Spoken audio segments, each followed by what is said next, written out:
You're allowed to hate ASMR. I think it's one of those things where like I don't get too upset if people don't understand. I understand it. Wait, do you go out of your way to watch ASMR videos?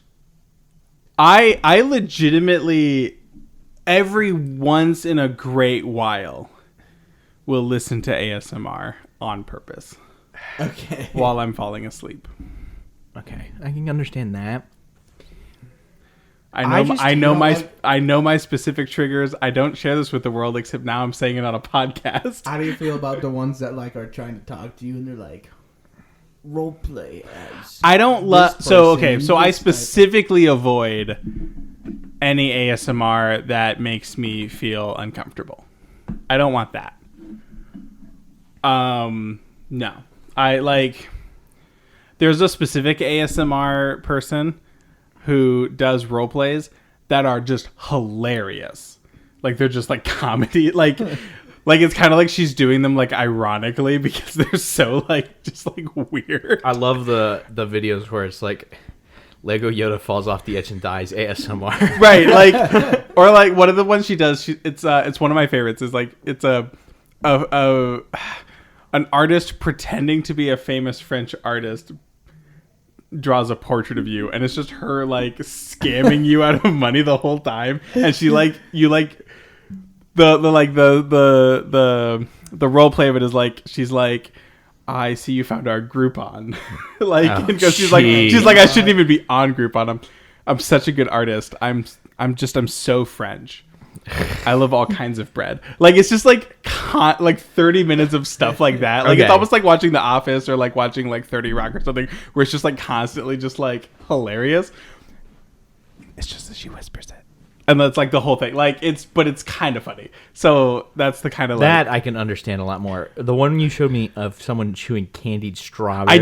I don't actually listen to that. So I like showing that one to people because I think it's hilarious because it makes everyone uncomfortable. It's so painful. I can't. But I don't listen to eating sounds. I don't listen to anything like that. No. You should be thrown in jail for showing people that video. The first person I ever showed that video to now is now married. These are unrelated facts. I'm just very happy. I'm just very happy for my friend. I just really am happy for my two friends who are now super married and they're super great and I love them. Shout out to those two. You know who you are. You got married in New York. Do they even listen to this podcast? I don't know if they know this podcast exists, and like that's fine. That's fine. Actually, they would probably listen to it if they did. Should I tell them about it? That's on you, dude. I should probably They're tell them your about friends. You know, you're right. Exactly. Shout out to my friends who got married in New York. It was a trip. This episode's coming out in 3 days, so they can listen to this like relatively soon, theoretically. Sweet. Yeah. They got back from their honeymoon recently, so. Oh yeah, that's cute. Yeah, they are so cute. I love. You know what else is cute? What? A transition into talking about Rocky. Whoa. Hunter's the one to get us on topic this time. Excellent. Sweet. Yeah, no, we're talking about funny Rocky. because it's meta. See, that's the humor. Laugh. It don't matter. It don't matter. Hey. We're just gonna put dead air. Hey, yo, Adrian. Stare at Hunter. I did it. I transitioned. Out of context, that's hilarious. Clip it. Anyway, yeah. So you've brought us here to talk about. So last time we're starting the movie talked segment. about. Yeah, we're starting a movie thing, and last time we did the Dead Poet Society, which is a movie which is sort of ostensibly about philosophy, and so it was really easy to record a 2-hour podcast on the philosophy. Where we kind of discovered in a little bit about ourselves. Well, you definitely discovered how much I have to critique in that movie compared to. We discovered that we disagree on some things that we got to figure out. The only thing you need to know about Dead Poets is that it's a 10 out of 10 because a poet dies in it. 7 out of 10, terrible movie. That's just a movie about a kid who kills himself because he can't be in the play. School play, yeah. Spoilers. Anyway. Spoilers for the old movie. But now you've brought us to Rocky. To Rocky Balboa. A movie that is almost 50 years old? Yes. Jeez. It is 45 years old. and it kind of shows Oh yeah. Does it? a little bit. I feel like it aged pretty well. It aged, in my mind, it aged poorly. Really? Because of the first act is so awkward. But everything about the actual movie aged. The movie in and of itself aged really well. To me, it looks like one of those movies that's set in the 70s, but like it doesn't matter that it was made in like.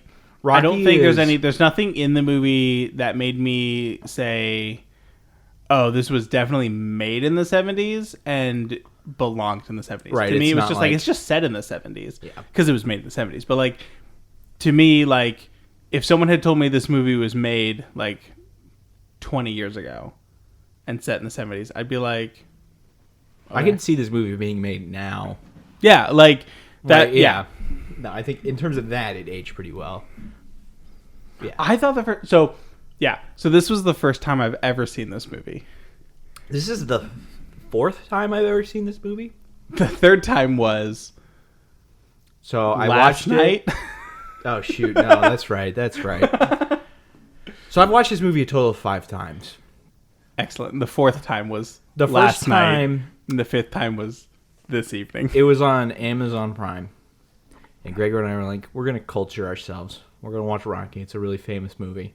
So we stayed up late, and we huddled around my iPad That's awesome. at like 2 a.m. Excellent. in our bedroom, and then we walked away, and we're like. So that was kind of boring, and we just wasted 2 hours of our night because I was like 14. Only That's a couple amazing. 14-year-olds could huddle around a iPad to watch a movie. That's amazing. Actually, I really At, love like, that 2 a.m. story. Well, because okay, I guess spoilers if you haven't seen Rocky, but there's no way You're like me, and you haven't seen but Rocky. There's no way you have escaped the like every movie.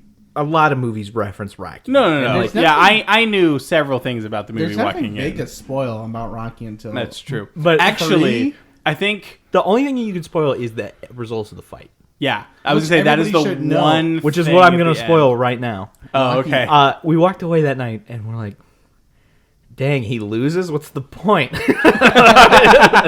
Excellent. No, I just remember walking away. And then, like, I watched it again later in high school when I was, like, 17. And because they were on Netflix at that point. And I watched all of them. And my dad's like, what the hell are you doing watching these movies that are, like, 40 years old? And I'm just And you were like, "This is my favorite. This is me. This is me now. exactly. I'm like, Dad, I don't think you understand.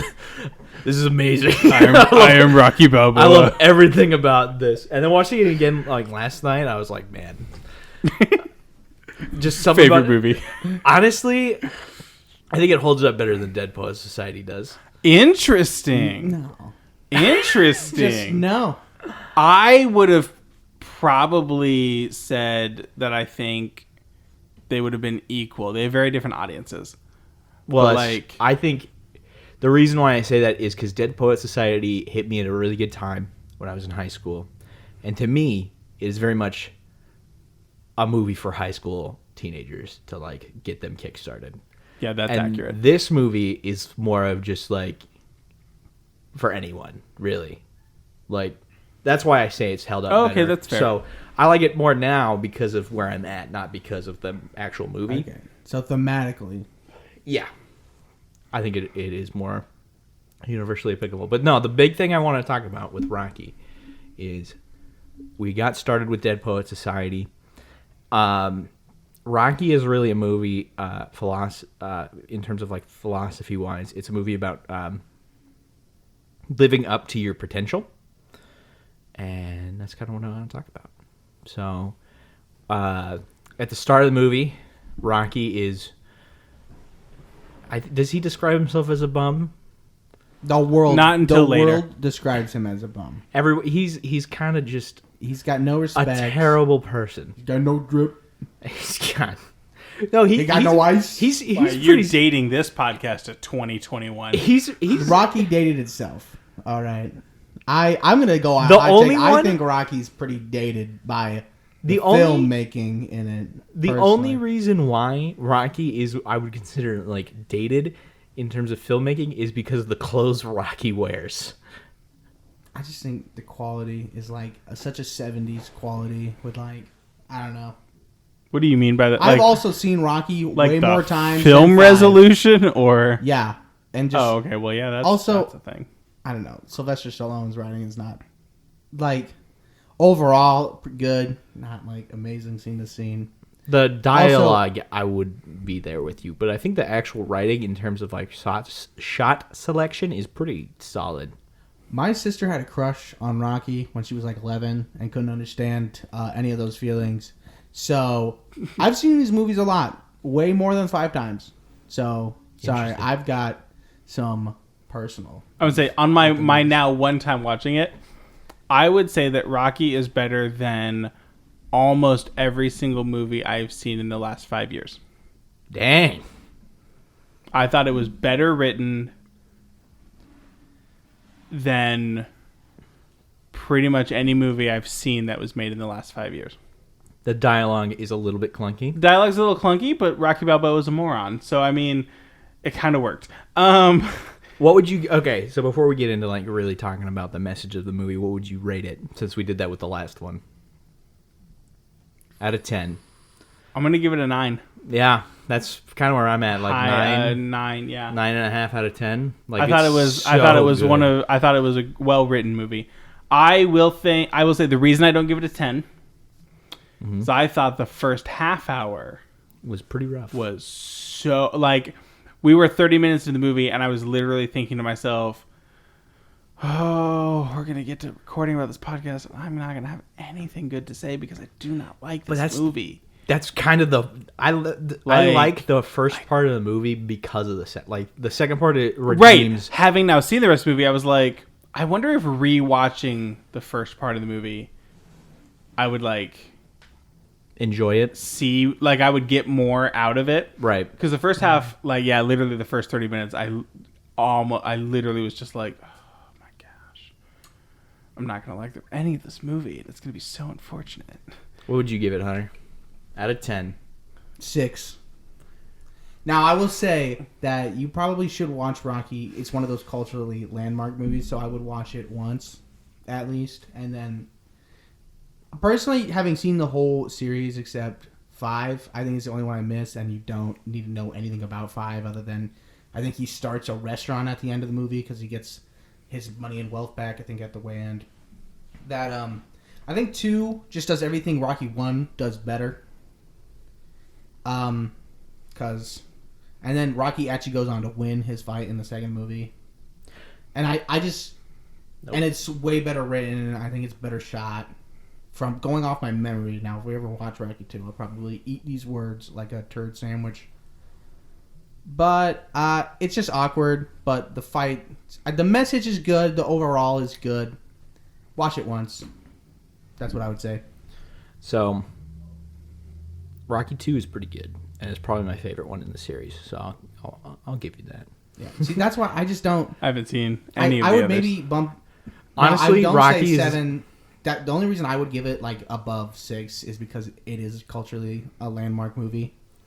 Honestly, you don't really need to see any other ones, because it's pretty formulaic, where it's literally Rocky is in a low point, he's got to fight some guy. Oh, I'm going to fight him.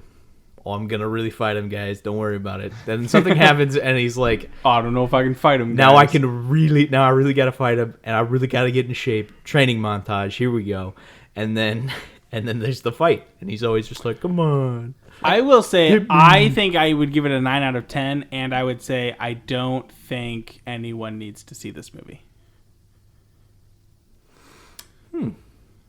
I think you can get everything you can get out of Rocky, you can get out of plenty of other things. I don't think Rocky has to be the source that you get that out of. You are going to, like...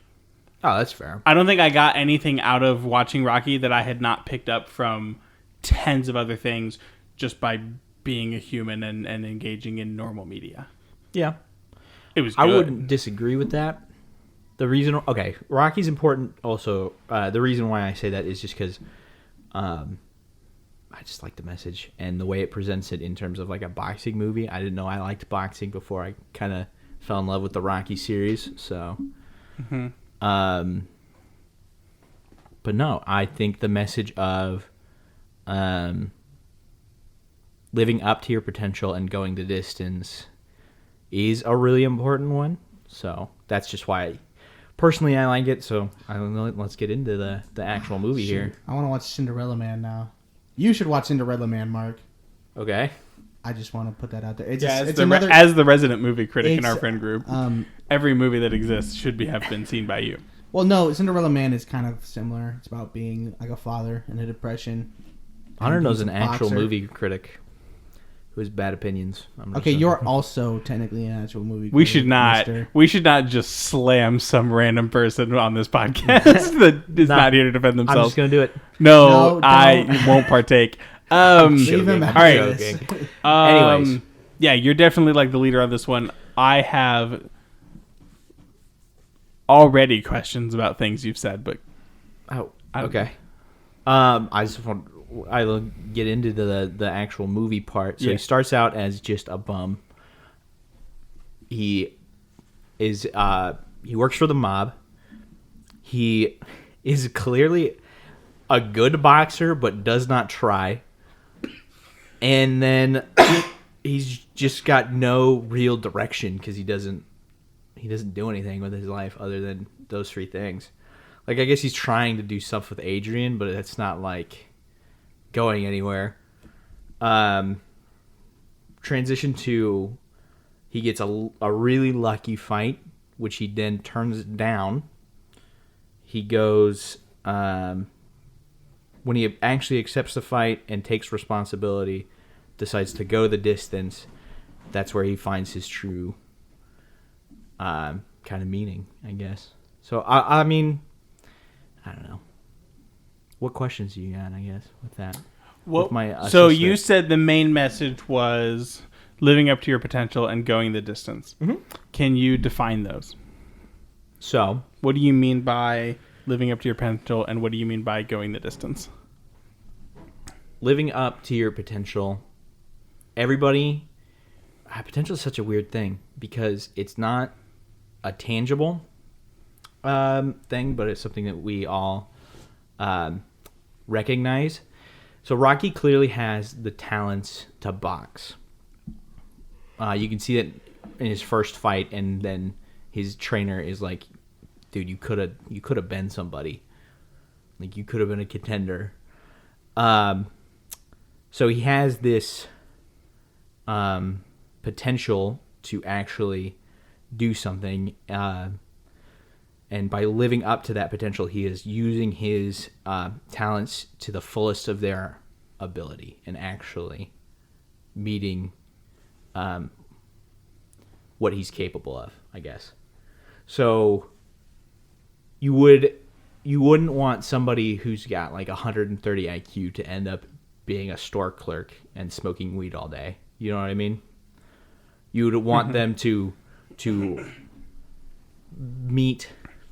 educate themselves to a level that they should, or a level that they are capable of, because they can, and they can take on that responsibility. It's open to them, for them to move on, I guess. Move on's a stupid word, but you know what I mean, right? You're the one that used it. Yeah, no. Move on is not what I'm trying to say. But you should live up to the talents that you have been given by grace or Let's whatever. pause real quick. Mm-hmm. Hunter, fix your mic, and we'll cut this part. Fuck. And then I gotta do the No. there we go. Is that how you know? That gives me okay. a line so I can Oh, go that's back fair. and look. Oh, shoot. A good thing we're cutting all of this little part here. And then Hunter's... Is it all tightened? I don't know. Well, tighten It's tightened all the way. What if I just leave this Okay. in the podcast? Keep You know, we're just slipping. it. I mean, it's up to you. It's your podcast. No, but living up to your potential is weird to me, because it's not like a tangible thing, but you recognize it when you're told, when someone calls you out like, "Hey, you're not being everything you could be." You know what I mean? Okay, follow-up questions. Sure. There are a lot of things I could be Yeah. that I would be quite capable of being. Mm-hmm. Which one should I be? Like, they're all potentials, Right. but like, I could probably be a pretty good, like, I don't know. I could probably be a decent lawyer. I could probably be a pretty good lawyer if I went to law school. Mm-hmm. I'm confident in that. Should I be living up to my potential as a lawyer instead of doing what I do? It's a good question. Because, like, I mean, if I went to med school, I could probably be a doctor. Right. Should I be living up to my potential as a doctor instead of what I'm doing now? If Um, I'm a doctor, though, I might ask myself, I could probably be a pretty good teacher. right. I'm not really living up to my potential as a teacher by being a doctor. Right. Off the top of my head, my like gut reaction would be clearly there is a path that you should follow.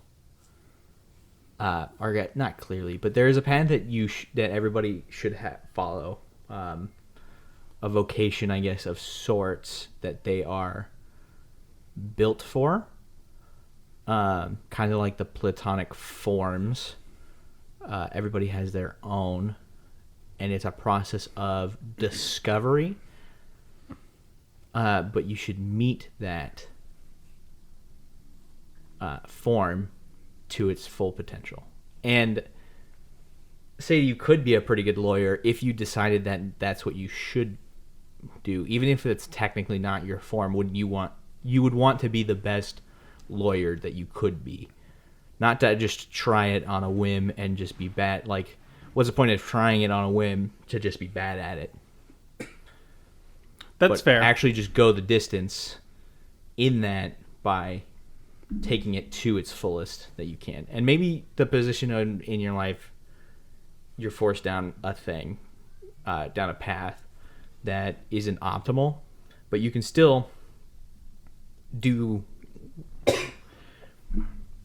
kind of like with the Dead Poet Society, that your surroundings don't define what actions you do, so you can still live up to your full potential in that surroundings. How would one discover which potential they ought to live up to? Well, I got to think about that. I'm gonna have to edit this episode. I feel like quite a bit. Why is that? I just feel like Because you're gonna sit here going, well, damn. well. No, clearly I'm just not as good at this as I think as I the could be. context of the movie is really important, though, in this case, because Rocky says he is 30 in the movie.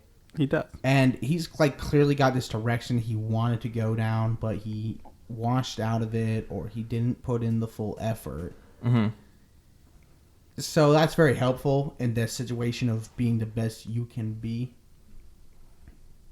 Because Rocky could be a great boxer, but I think a lot like Apollo Creed's got this big weakness in the movie where he gets distracted super easily by the money and all the little bureaucratic nonsense that comes around boxing and just sports, like in general, like with contracts and with advertising and the money and like renting venues and all that junk. And Apollo doesn't even really focus on training for the fight. He doesn't ever look into Rocky. He passed his name. It was the only reason Rocky got a shot at the titles because he had a funny name.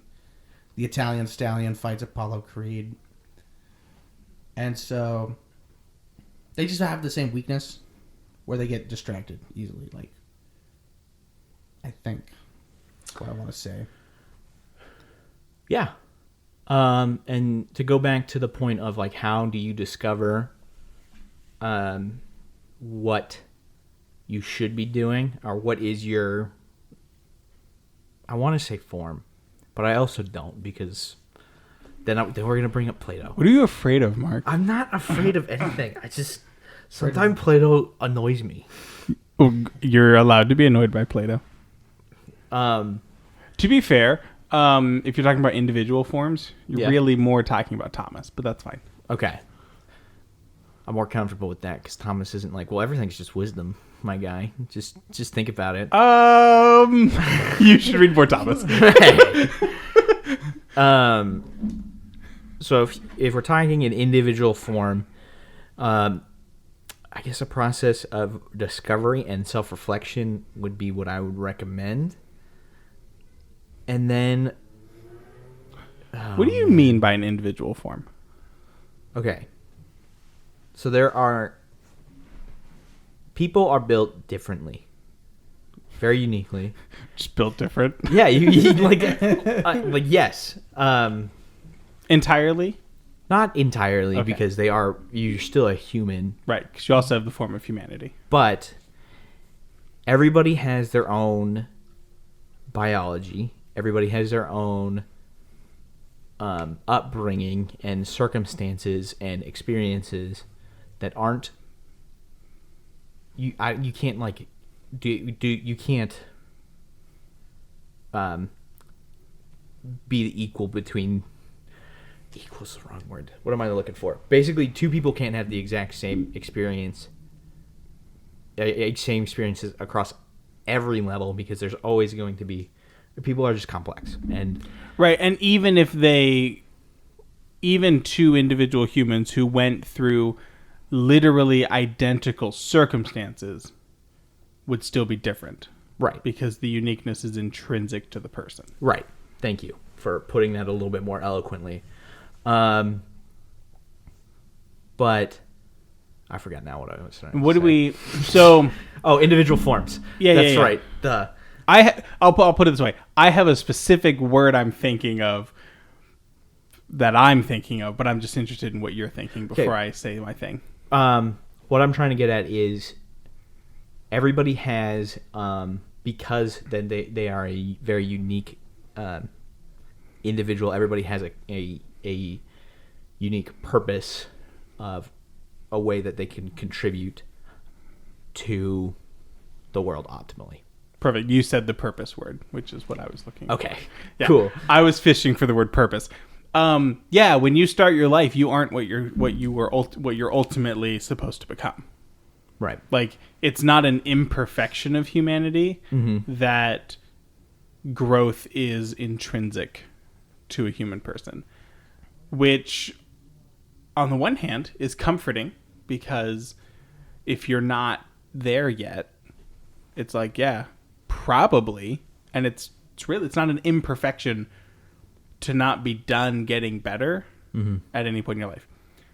It is also a call to action, in a sense of, you aren't there yet. Like, Right. Whatever you are now, you are supposed to keep getting better. Like, you aren't perfect just the way you are, and you won't be as long as you're alive here. Like, Right. in the words of, I forget who it was, someone described once the preaching of this guy in the 400s. I can't remember which one it was, but that the way he spoke to people is he comforted the afflicted and afflicted the comfortable. And so that's how I usually think of, like, the individual form. Is it's not, in a sense, it's not your potential, because there are so many things that are your potential, but it is your purpose. It's the thing that it's of the things you could be. It's the one that is right for you, because it's what you were built, like, that was the plan, Okay. in a sense. And so on the one hand, if you're not there yet, yeah, you're probably not. And that's part of it. That's a thing. Right. No one is there yet. It's you're not wrong just because you're not there yet. But also, you're not there yet, and so there is more betterness. That English happened. So maybe I should be saying living up to your full.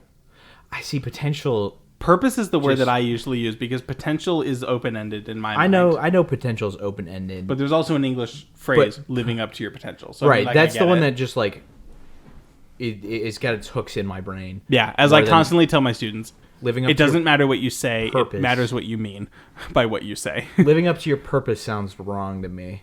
I don't know why. Fulfilling your purpose is more English. That might be better. No, so that's what I think the thesis of Rocky is about. How we get there, I think, is also important.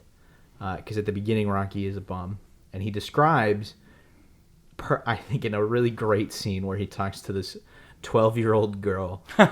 Exactly, he lays out the exact problems with his own life. Really, and, that and he's in the absolutely. He's not exactly projecting onto her because like this all actually applies to her.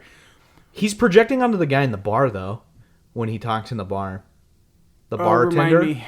Oh, Yeah. yeah, Where he's that's just like 100%. he's like everybody's a clown, and he's like, dude, at least he took a shot at life. And then he's just like, Which is so funny because the next scene almost is where they're like, "Hey, you want to fight the worldweight champion?" And he's like, yeah, like 10 minutes nah, later. man." Yeah. It's like, Well, it's like he's Hey, afraid of Rocky. it because there's Well, yeah. in some way there's a comfort in him being a bum. Like nobody expects him to do anything, and it's hard for him to get hurt because he's not like. it's not fighting someone who can actually hurt him. Yeah, exactly. His nose has never been broken, Right, which and is it literally like, gets broken in that fight. It's in so like, good. The first round. Yeah. No, that's very important. But So good. he lays out exactly his problems. Is he's hanging around bad people. Polly is clearly Oh not a my healthy god. influence. He also continues to hang out with Polly, which Yeah, is that is probably the one thing that I'm like, in terms of, if I'm talking in message, he should probably have kind of just cut Polly loose. yes. Like once him and Adrian had that fight, granted, Polly kind of gets redeemed at the end, but How? he distracts the cops so that Adrian can get in the ring with Rocky. Like that is the one like. I don't know if he Saving does that Paulie's- on purpose. I think Paulie's main problem is that he just, I think Polly's fighting with the cops, and Adrian No, is yeah, like, yeah. But she asks him, "Hey, Polly, can you like in like a does he acknowledge her? yeah?" He like looks at her and then pulls the rope up for her. Oh, I thought she pulled the rope up. No, he pulls the rope up so that she can get in. Oh, So like I guess. he's kind of redeemed. It doesn't excuse. You mean like, not a bad really. person does a good thing? Yeah, in the yeah, movie. yeah. That's what I mean. Like it's not. He's not really. No, redeemed, but yeah, no. yeah, yeah. I feel Paulie- like Paulie's more of a hate the sin, not the sinner type of deal because I think it's very clear that he has struggled with alcoholism for a long, long time. That's really fair. That's true. Especially because they always center in like they don't. There's a photo of him in the Navy where he's like graduating his class, I assume, and it very seems important because it's always faced towards the camera and you can always see it. And I think if you're gonna go with the whole potential purpose thing, that maybe Paulie is somebody who like just entirely missed the train at this point and it's a bit too late because of his sins. He's very jealous of Rocky when he starts to succeed and like he gets with Adrian and he gets this chance at the title and it's obvious that he's gonna take it serious. And Paulie's just trying to ride off of Rocky. Even Yeah, though- and I love everything you just said because I think that really That encompasses Polly. does so much more I think justice to this movie, Rocky to what was going on than what we does- just said. It's very struggling because I've seen the whole series and Paulie doesn't get a ton better, but it might just because he's like an inner city guy and there's only He gets not to be slightly like better in against Rocky 3. inner city people, but like he's just rough, very rough around the edges as a person. And Rocky does his best to raise Paulie up, and I think he does eventually like start that long process. But Paulie also has to do a lot of the work himself with cutting out drinks, and he has a problem with that throughout the entire series until he's just no longer in it. I think in 5. Well, and I think like in context of what Rocky's saying to the girl, like I think there's a sense in which the reason that girl should stop hanging around those people are because they are making her worse. Paulie doesn't make Rocky worse. Rocky really is not affected by Paulie in that way. And so I think like there's also a sense in which like Rocky doesn't really need to cut him out of his life because Rocky's not being negatively impacted That's by fair. Paulie. Really. I think not once he decides to get serious. Anyways, That's fair. It Yeah, seems yeah. like he definitely kind of is at like the very beginning of the movie. I guess not. I don't know. I think Paulie is that voice that tells him, I'm good enough. That I don't need to push this thing anymore. Yeah, that, like, that's fair. That, Hunter's saying because this at so the beginning well. of the movie, Rocky's got the job where he's breaking people's fingers as the muscle of the Lone Star, kind of like Arthur Morgan in Red Dead. And, like, Paulie is definitely just that voice that, like, yo, I've got this shitty real job where I haul meat and it's very cold. And then it's like, I wish I could be in the mob and break people's fingers. Right, so he keeps it around kind of to fluff his ego up Maybe. while he's a bum. Also, neither of them have a ton of friends. Yeah, it's a comfortable relationship. Right. Do you guys think that the relationship between Rocky and Adrian is important to his success? Yes. I do think so. If it's such a it's one of those weird parts of the movie where I'm just like, I don't know if they needed to include it. yeah, it's like one of those things where like you could have the actual impact Adrian has on Rocky could have been fulfilled by all kinds of other different kinds of characters. Humanizes Rocky a lot, I think, because if he was just this lug, just this idiot that nobody cared about, like nobody would care about him. But you see, he's trying to like care about people and trying to do things. Plus, just in terms of psychology,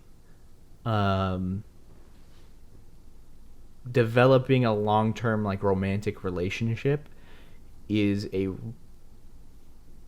really big indicator of like a success or I don't want to say happy life because it's the wrong words for it, but like a fulfilled life. Like starting a family is especially big for fulfillment. So I think Adrian's pretty important to the film. Yeah. The one thing I'd like to see her as a character is she's really just a one-dimensional character. Yeah. Like she has some growth, don't get me wrong, but she has some growth, but her growth is just a changing environment for Rocky to interact with. Yeah. I think it doesn't help that she's very much just the nerdy, like, take the glasses off and she's really pretty. But, right, exactly. Like, she's like that stereotype, like, before it really started becoming its own. I would like to see 90s, 2000s. And here's one thing, I guess, I don't know. Yeah, one of the directions that, just one of the things that I thought the movie was, I think the movie does a great job of describing, like, human, like, that fulfilling your purpose, that sort of thing, through, like, the analogy of physical excellence in boxing. Mm-hmm. But they're, like, I would argue that there isn't a person whose ultimate purpose is just physical excellence. Right.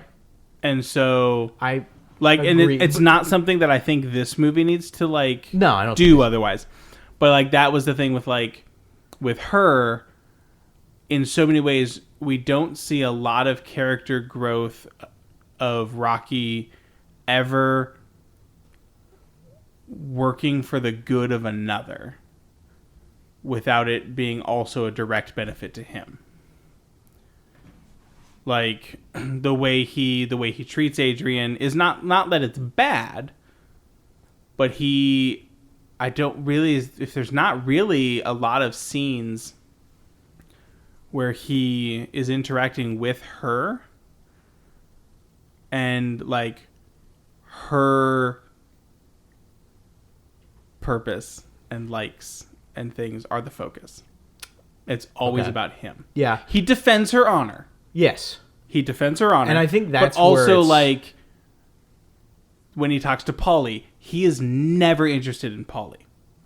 He is constantly avoiding talking about Paulie's life and his desires and achievements, and it's always about him. Like that's probably my biggest critique of the Rocky movie is Rocky is pretty much 100% self-focused.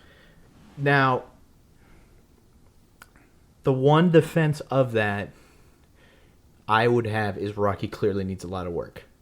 He's not at the point where he can box Apollo Creed at the beginning of the movie. He's not even there until the night before. Right. Boxing Apollo Creed. Like that training montage to be fair, he loses. Yeah. Like, he's not there at the end of the movie. Theoretically, Apollo Creed is saved by the bell. He's not there at the end of the movie. He doesn't win. Right. And I think that's probably important to the film. Oh, yeah. If he had won, I would like this movie less. Because that means he still has work to do. Yeah. And there is a notion that, especially when you're like trying to help like Paulie's got big problems with alcoholism and whatever, that you set your house in order first before you worry about someone else's house getting set in order. So, in the defense of Rocky, granted, like, he doesn't have a genuine conversation with people in a way that you were saying, but he also is the person that needs, like, he's the person that is getting worked on in the movie. So that's fair. I would say as he gets his house in order, I would have liked to see growth outside of his personal desires. The only thing that ever happens is the robe thing. But that's just kind of it. That's fair. Where he just says, Paulie, you can make money on my name however you want. And he absolutely frames it as, dude, I don't care. Yeah. I don't care about your life. Yeah.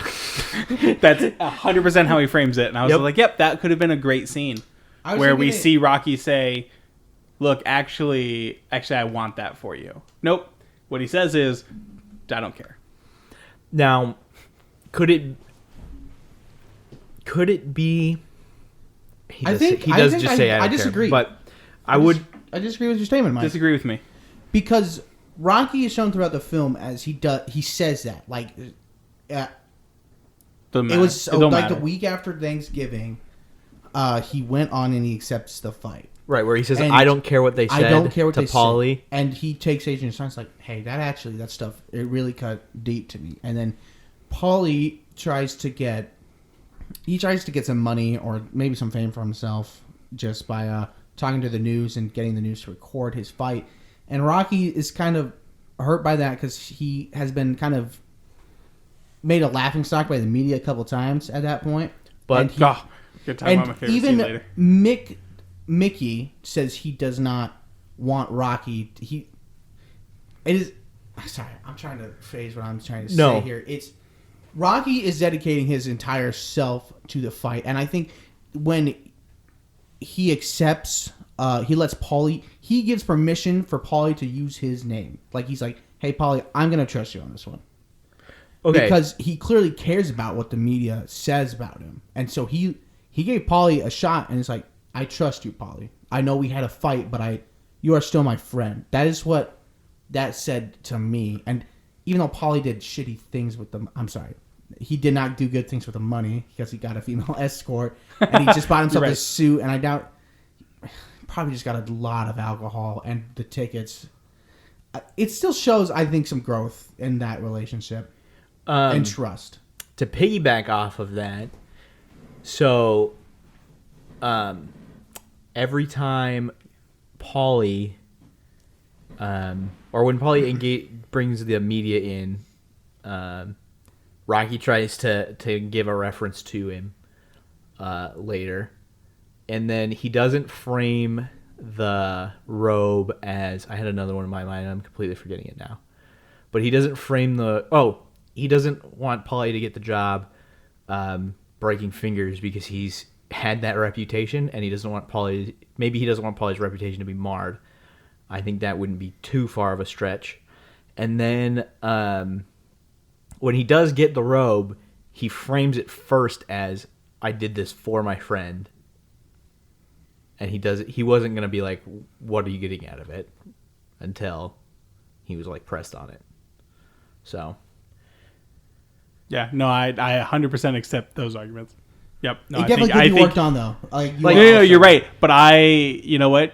I think you're just absolutely right. He 100% does show more altruism than zero. I also want to say another thing, if I can, boys. Well, yeah, everything you said so far has been great.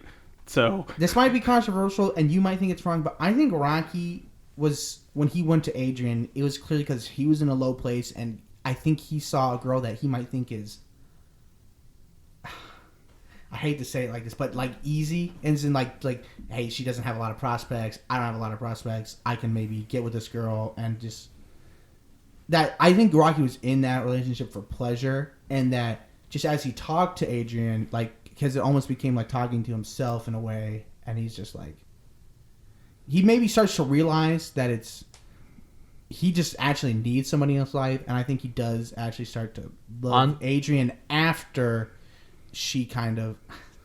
No, I'm right there with you. I think this is kind of wrong, and that Rocky kind of is like forthright that he's just like, hey, I'm just kind of lonely, Adrian.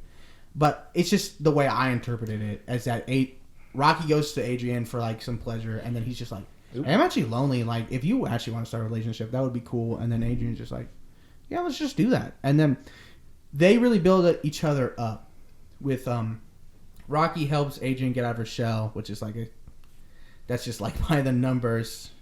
If you have ever seen the nerdy girl come out of her shell kind of story.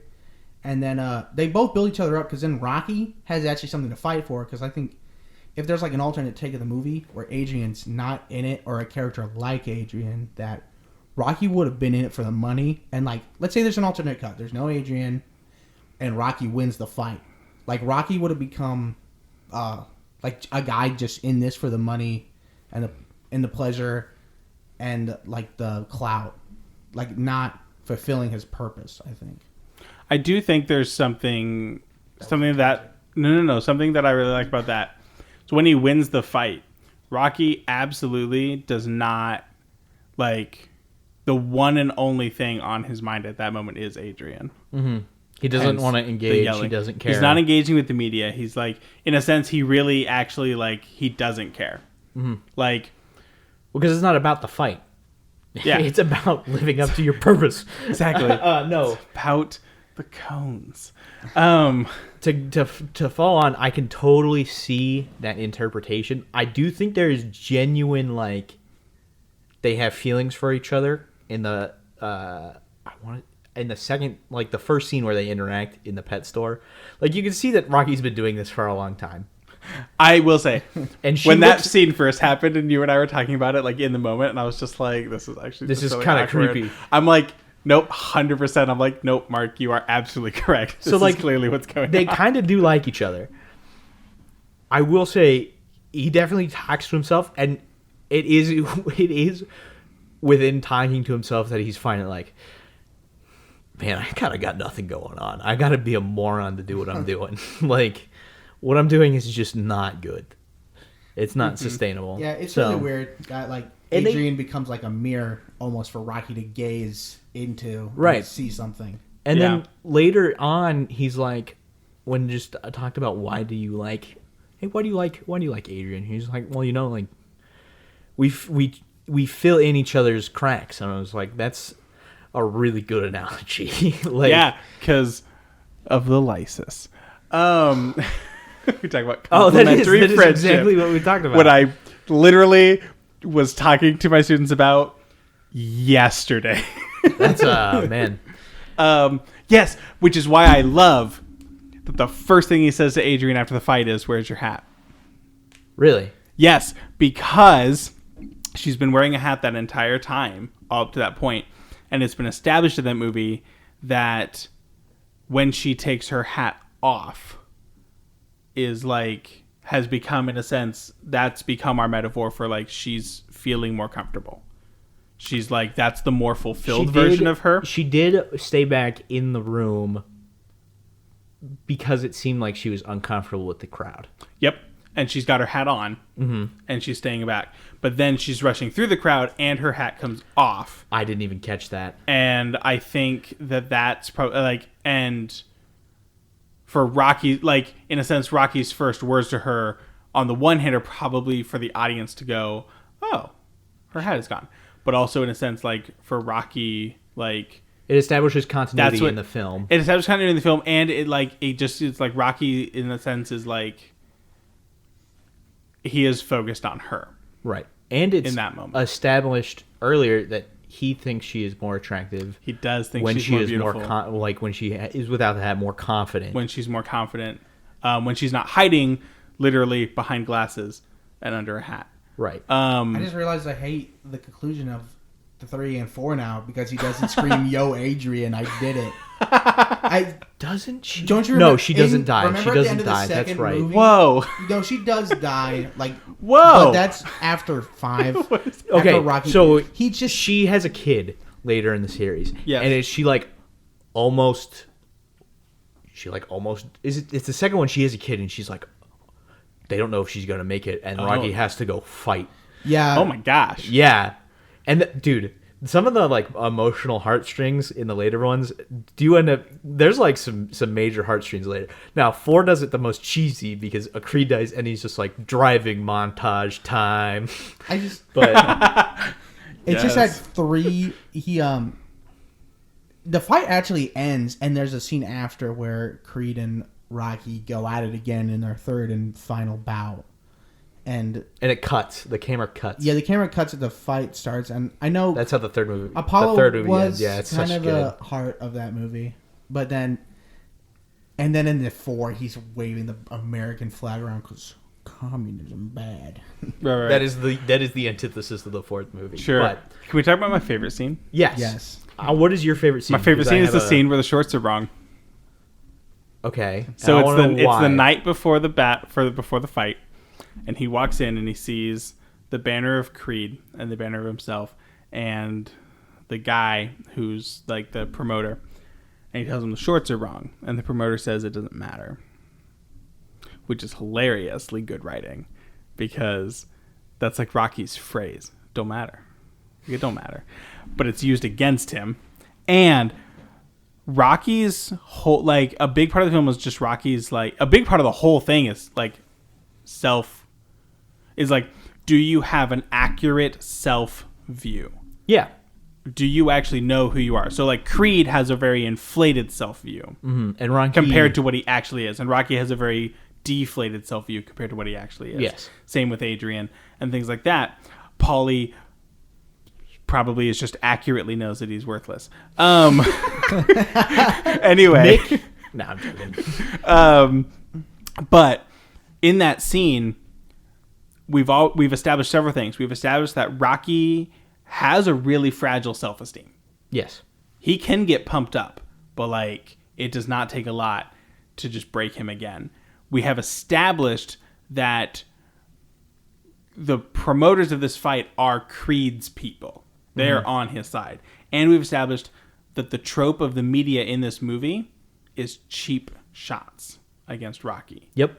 And so in that scene, Rocky goes there the night before, and he's at this really pivotal moment of where we just saw the training montage. He's like riding a high, and then there's this little seed of doubt that shows up. And so he goes to the fighting ring, and he sees the media promotion of the fight Is wrong about him.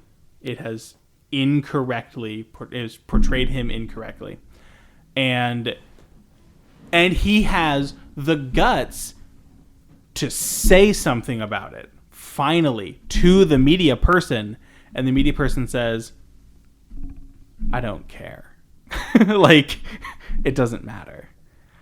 And then when he goes home, that next scene is then when he's like, "Man, I don't know if I can. I don't even know if I can go to the fight tomorrow." Like, right. He's at that, like, so that to me, I was like, that was sort of the way the movie wrapped up. I was like, this is, again, I think this is one of the best written movies I have seen in a long time because the writing is so tight and good. I think the third act is amazing. I'll give you like the third act, especially. Some of the first and second act are a little bit. They go on for a little bit long. I would it's love to not see as the tight. first and second act now, having seen it, Right. and see what they're putting there. See if there's littler, subtler things, like what's its rewatch value in a sense. Mm-hmm. What can you pick up only if you've already thought about the movie? Should we talk about Mickey? Probably. Should I Mickey's start? so weird. Mickey's one of those characters that I just cannot understand. Here's what I think Mickey And we is. I for it. think because Mickey has from the start just told Rocky, you could have been something, but right now what you are, you're just a worthless bum. And bum gets thrown around a lot in the movie. Maybe that's just Philly talk. I am not from Philly. If you're from Philly, hit us up and let us If know. you're from if you Philly, use- send us an email Let us know about if whether or you- not Rocky is an accurate portrayal of 1976 Philadelphia. Talk to We're your interested. granddad. Let Well, us know. Hunter's interested. Jeez. But I think I also like how you assumed 76 is granddad territory. it could be at this point. It's 50 years ago. So That's not like really. Dad territory. My dad, I mean, How old's your granddad? I guess my granddad's dead. so am mine. I'm so sorry. Well, yeah. what the hell does this just turn into? But like, I was gonna say my dad was born in the 40s, so Yeah, my dad was.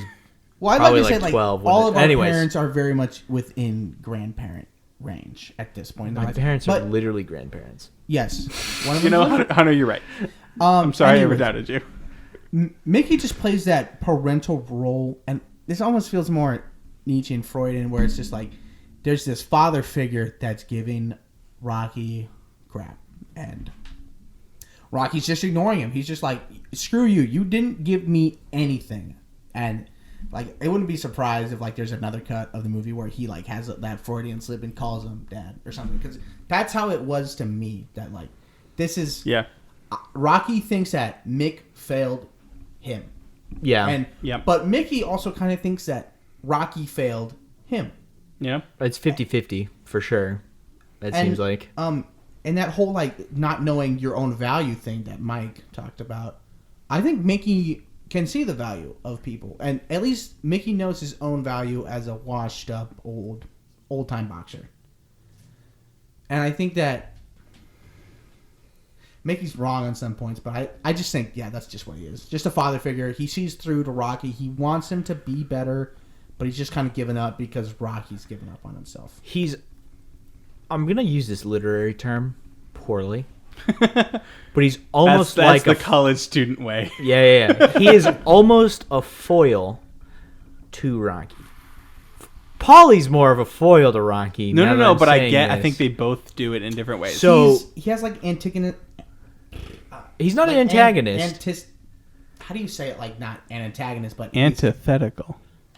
that the that's word not you're what I'm looking for? fishing for. But he pokes and prods at Rocky like an antagonist. Oh, antagonistic. Yeah.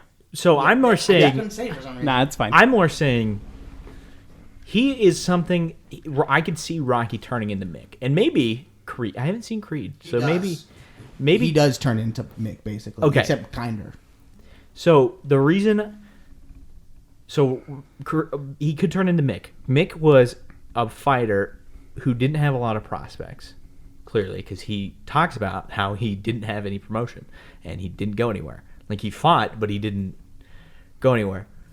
Kind of like Rocky, in a way. Like he has been fighting for 10 years, and he hasn't At least 6. Done- He's he been ha- at Mick's gym for 6 years. he hasn't done anything. Like he didn't have management. So like in a way, Mick is kind of the foil to Rocky of being like, don't turn into Mick, kind of. And also Right. like the only thing that Mick can do now, the only arc that he has left is how do I stop people from turning into me? So maybe in Creed, if he turns into Mick in a way, it is different. It's Mickey- more of I'm going to elevate you to I have been there. I know how to get there. I can elevate you there. And Mick's more of I know what to do so that you don't do what I do.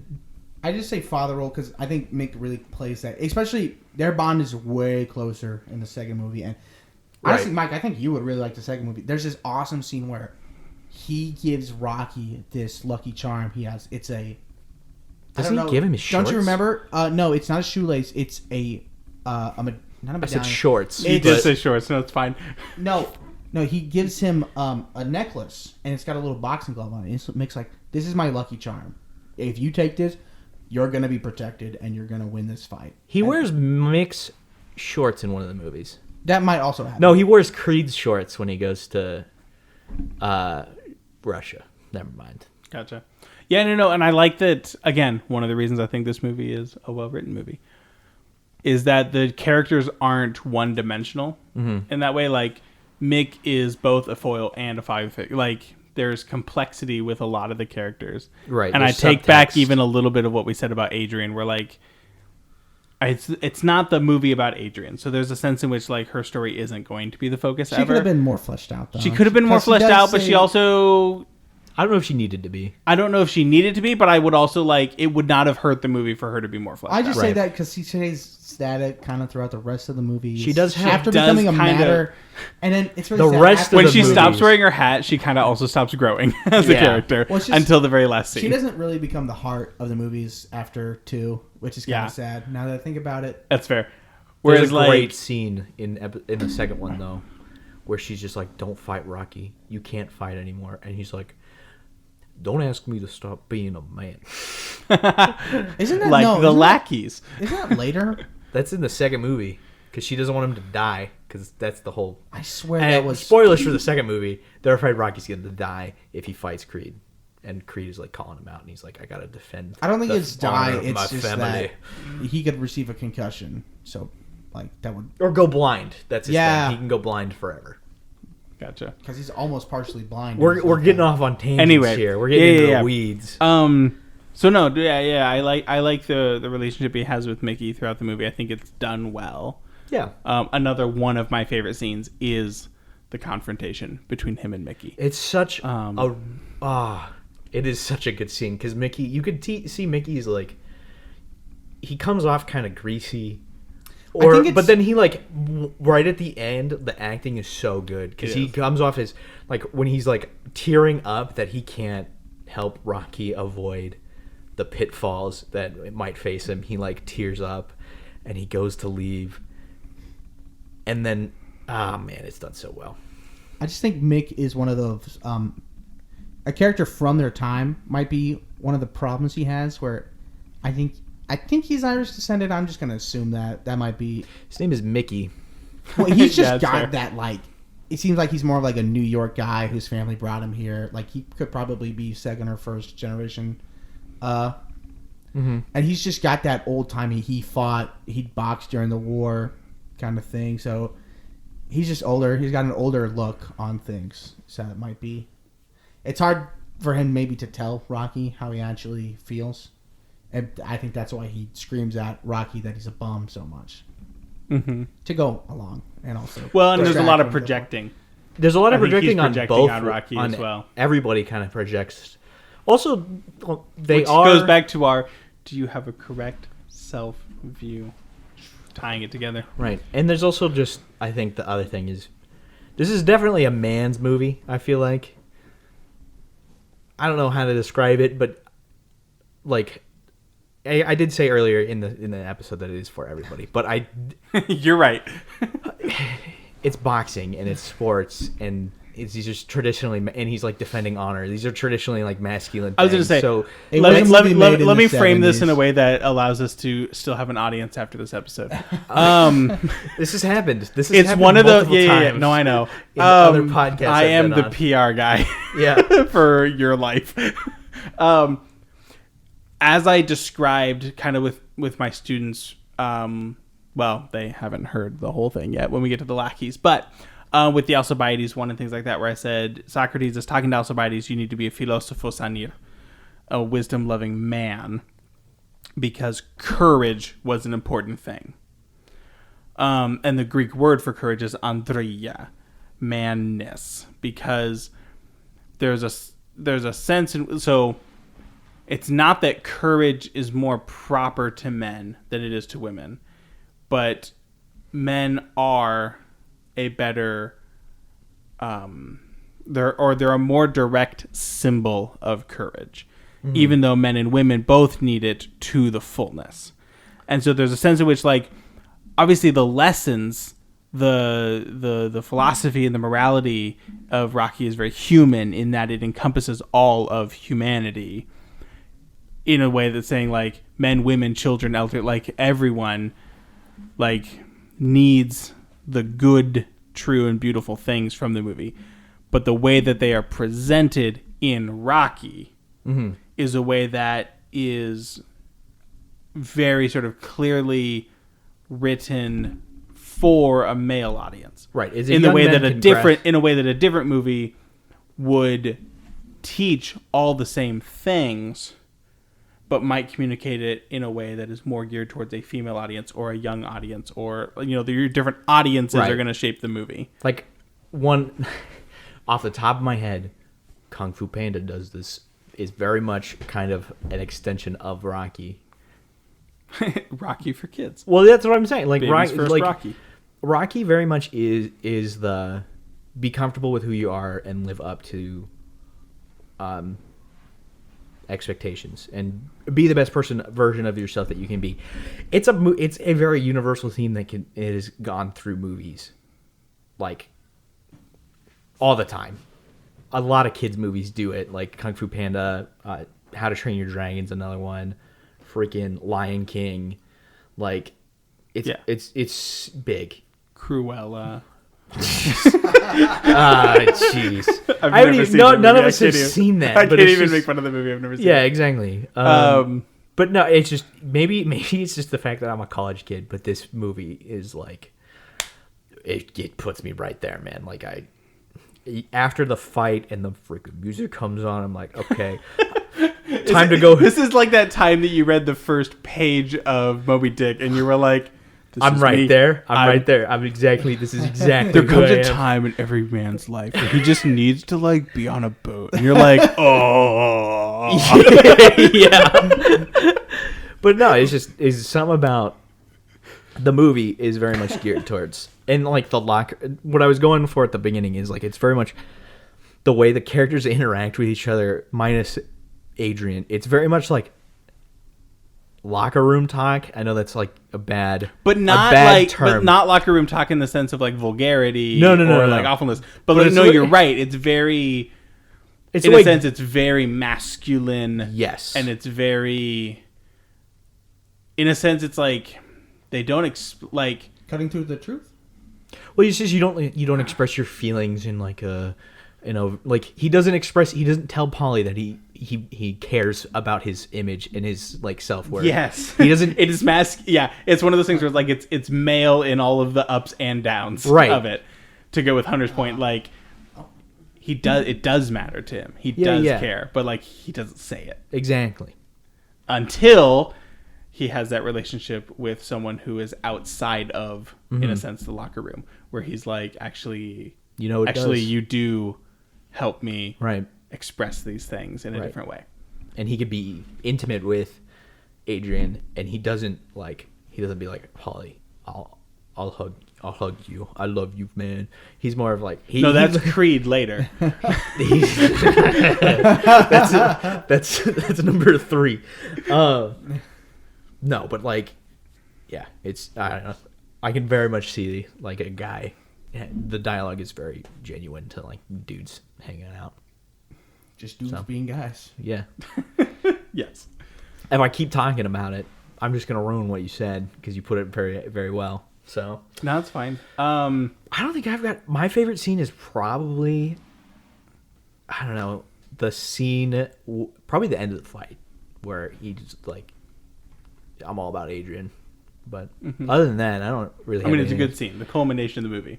His apartment is interesting to me, but we've already, like, kind of gone past that. So yeah, I don't know if I have a lot to say about his apartment other than he's a bum. You watch his apartment get better throughout the movie. The one thing that I find interesting in his apartment is he has knives everywhere. No, but it is hilarious. Turtles. No, the fact that he has a boxer poster up on the wall. I don't know much about boxing history other than that, like Muhammad Ali and Joe Frazier and these like big names Right. in the 70s, but The Rock, I forget the guy's name. Marciano. Yep. Marciano. He has him up in his apartment, and it's kind of an ideal looking down and judging him throughout the movie. Well, and And then Rocky it's not a coincidence puts that it's his The own Rock. posters No, up yeah. there later on, so he feels like he's Right. living up to the idea. Does he? Boom. Excellent. Yeah, Yeah, well, he I puts up missed like that. the Time magazine and Oh yeah. Tempo. and the other thing is he gets mad at a picture of himself early on in the movie. Again, because I think you look at a kid and a kid literally has limitless potential. Like they could Limitless is not a Okay, literal term so, in that but- sentence. You Okay, can't predict what they're gonna be. Maybe. no, but like they could. Might be. The theoretical, like everybody loves a baby because theoretically a baby could be anything, could be the next freaking Einstein, whatever, right? And he's just not living up to that. Like I don't think he Right. in the movie he's not at the start. He isn't. 8-year-old Rocky would be proud of me right now. Right, exactly. That's pretty much it though for what I wanted to bring up. That scene, the one right after the one Mike was talking about, where he goes back to his apartment and he goes to bed with Adrian. He's like, "I can't do this." I think I just really resonated with that when you've ever been stressed out, and it's just like, what do I do? I've got this big thing coming up, and I don't think I can succeed at it. But the only thing I guess I've got is to give it my best, to try at least. I really like that scene. And to have community with someone. Like To have someone you can confide in. Yeah, to have someone there who can help you have a more true view of yourself. Like having someone that, like, when you're in one of those places where you're like stuck in a mental cycle or something, like where you are in a sense leaving reality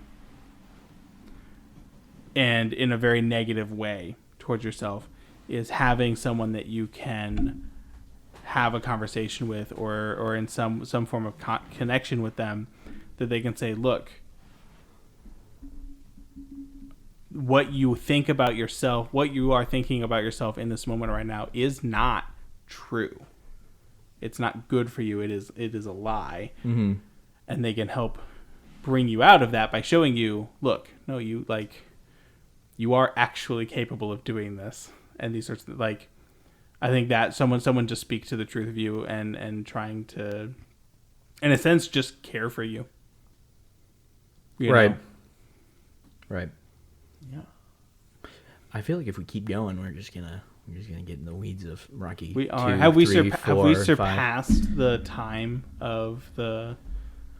No, we're at about an hour and 15 minutes or so, Okay, which is that's way longer. I thought this was gonna be like a 30-minute. Oh, really? Okay. I was like, Interesting. I know. You're like, I know the Besides- three things I want to say. Right.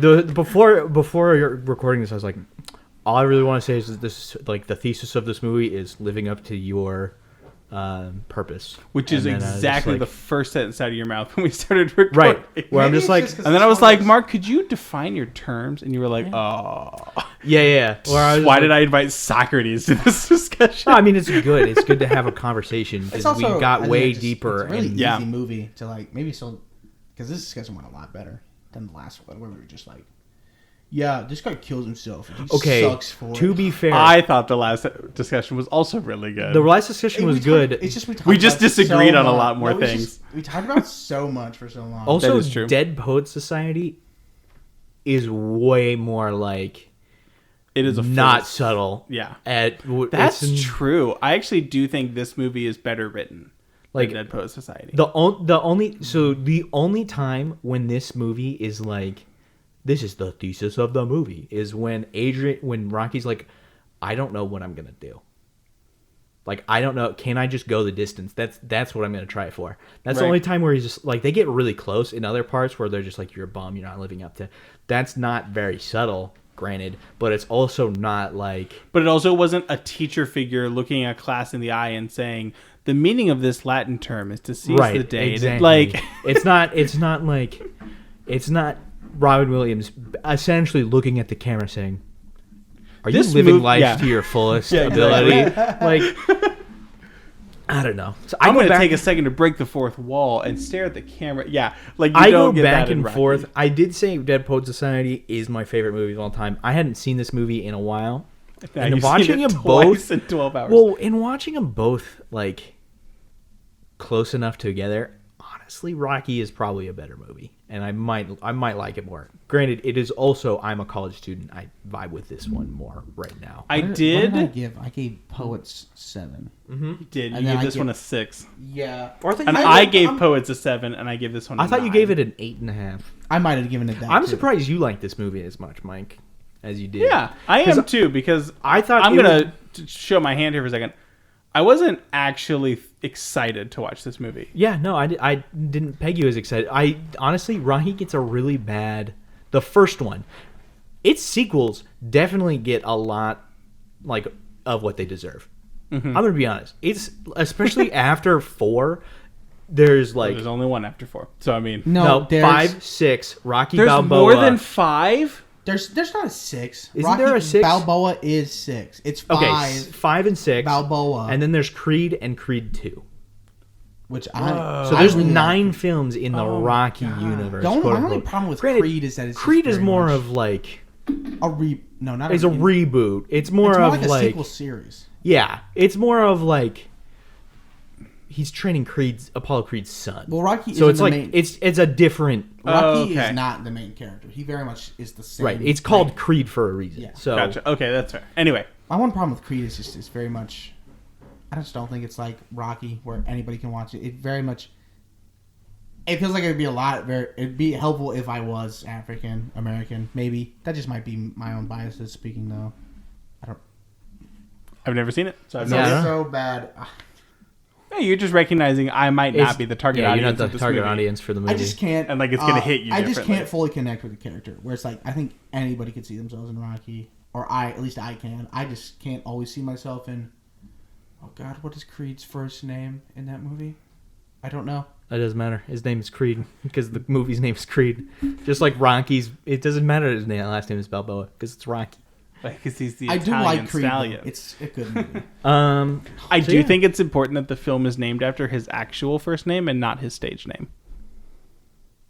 Yeah. Well, yeah. To go through the whole like correct self-image, like Yeah. I do think it's important that he doesn't go by the Italian stallion. Creed always calls him the Italian stallion, but he doesn't go by that. Yeah, he everybody goes calls by him Rocky. Rocky. The Italian He Stallion even would be tells a someone. Really bad movie name too. Well, he even tells someone. He tells the promoter when he says Mr. Balboa and he says Rocky.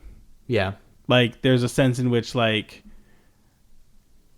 he really like I don't know. I just thought It's it's another finding a correct- it's it's another another- one of those details that just adds to the good writing in this movie. So next time, we're gonna take it even farther back in terms of movie history. We're Okay. gonna We're watch gonna a movie. Citizen Kane. Are we gonna watch No, the no. Great Train Escape? So, Dead Poets is 86. Rocky is 76. and Clockwork Orange. No. No. But we're going back. God. So we're gonna watch a 50s movie Okay. called High Noon, which is Okay. a cowboy movie. If you didn't catch that, Oh no. I'm aware. It's 12 o'clock. have either of you seen that movie? No. No. Okay, cool. And do you know what we're doing for the fourth one? Or I'm are you not thinking- wanting to? The tentative plan is Groundhog Day. Which I've also never seen. I really like Mike, I don't think you'll like Groundhog Day. Interesting. Actually, you. Bill Murray, and it's kind of funny. Well, it is a comedy. I mean, so- it's Bill Murray. So. No, you might like it. Has Bill If you Murray like ever been in a Rocky, movie that I wasn't don't- at least a little bit funny? We'll leave it. We'll leave it for. I don't I mean, know. that's a broad statement for an actor who's been in lots of things. Yeah. But yeah. So yeah, Sure. High Noon. Until next time, I'm gonna wish everyone fair winds and falling seas. See ya.